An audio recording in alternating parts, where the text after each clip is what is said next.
Welcome everyone to another episode of Tutorial Tuesday. It's week 12, 2020. I'm so glad that you're along with us and thank you for tuning in. I have a couple of announcements and then we'll get right into your questions. And some of those questions are going to be from last week. So with that, announcement number one. Thank you all for sending your birthday wishes to me yesterday. That was very special and it sure made me feel special. So thank you for sending those. I really appreciate it. And with that, announcement number two. Hey, Waylon, thank you for baking that cake for me yesterday. It was absolutely phenomenal. You guys, you need to follow Waylon, so get over there, follow her page. She makes amazing goodies, and she's a Food Network chef. And finally, I just want to take a moment and just calm everybody down. We're in this pandemic, but it doesn't mean that you have to stop learning. So we'll be doing more tutorials. A follow-up from last week. Instagram recommended my profile to you, so thank you for tuning in and thanks for the follow. I appreciate that, and I appreciate the exposure that I get here, so thank you. Tips for beginner photographers. Yes, absolutely. What a great question, and thank you for asking it. So with that, tip number one, don't create images in hopes for getting recognition from somebody else. In other words, create images for yourself.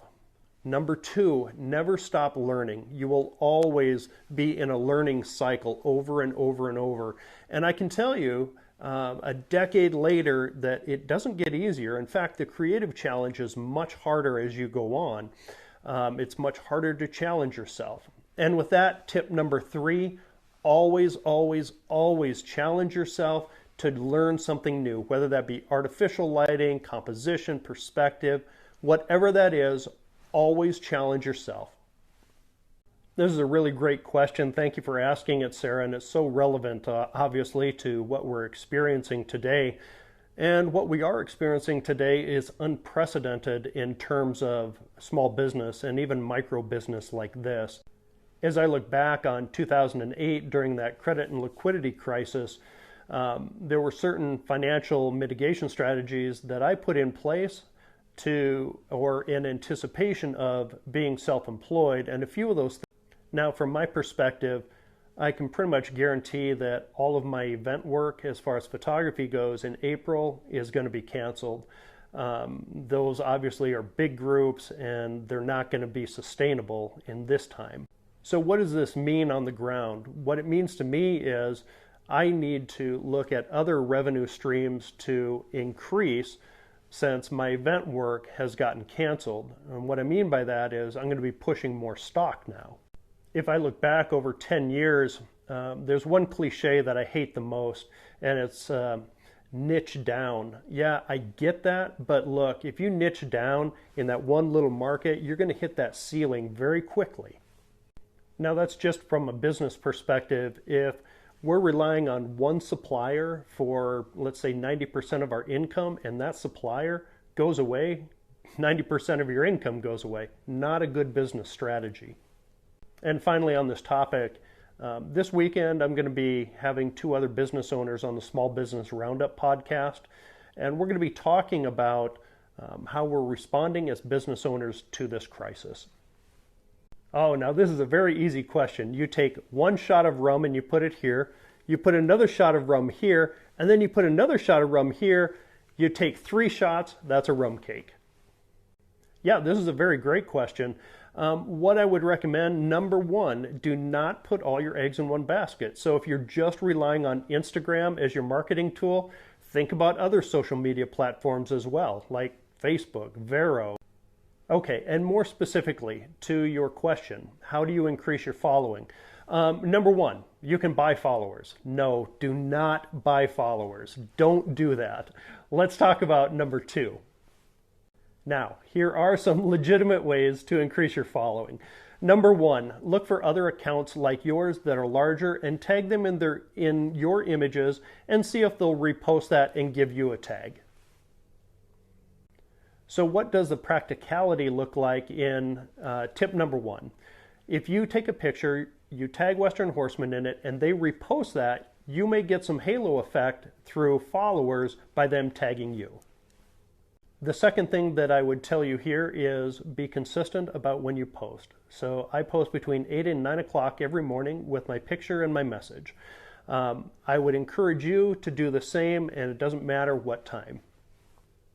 And the final thing here, number 3, is be persistent and look at this as a long game. It's not 10,000 followers in a month. It's 10,000 followers in a year, and just build on that over and over. Yeah, this is a very similar question to the one that I answered from Sarah. Yes, it is affecting my business as a self-employed photographer. I don't think there's one person out there that will be unscathed through this. For me, like I talked about a few questions ago, what I'm going to do is be pushing a different revenue stream. My event photography is pretty much dried up, especially through April, but I do see that picking up in June. This is a great question. I don't have a general formula, as far as height goes. When I'm doing a portrait, I like to be at eye level, but when I'm out and about, like on location at a branding, I like a lower perspective. The best advice that I can give you here is give yourself creative permission to find the perspective that you like the most.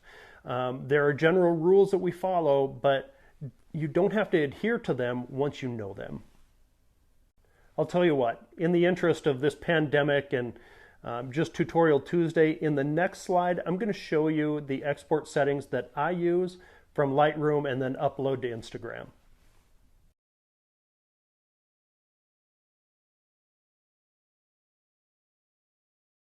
And the final thing to tell you on this is, number 1, I shoot in RAW all the time, so I'm taking advantage of all the megapixels on my sensor. That's going to be different. These settings will be different if you're shooting JPEG. For me, with any images that I take, I have the full volume of images. I go through those, I choose using the number 1 star, the ones that I like. And then from there, I get rid of the rest. I don't store them. My biggest social media platform is by far Instagram. I've been at Instagram for, quite honestly, I don't know, maybe 6 years or something. And over that time, I've built up my following. Now, tips on getting your name out there: don't rely just on Instagram, but also go out, shake hands, get with other business owners. Yes, use social media to market yourself. Be consistent, be persistent, create great images. Thank you so much for asking this. It was put up by 2 of the best people that you'll ever meet in your life. Kate Jensen and her dad Kelly did this for me about this time last year, and I could not be more happy with it. They also run Raw Restorations, which is an amazing company. Check them out. You won't be disappointed. Follow them. Like I said, I just can't say enough good things about Kate and her dad Kelly. This wall back here, I've used it so much over this last year, creating portraits and of course Tutorial Tuesday. So Kate, Kelly, thank you very much from the bottom of my heart. I appreciate you guys. All right, as we wrap up week 12 of Tutorial Tuesday, I want to thank you for tuning in and participating. I also want to mention that it is National Ag Day, so I'm going to be leaving you with a slideshow of 10 images that are impactful to me, and I'll tag the folks, the ranchers that invite me out to their place. So enjoy that, and again, thank you for tuning in.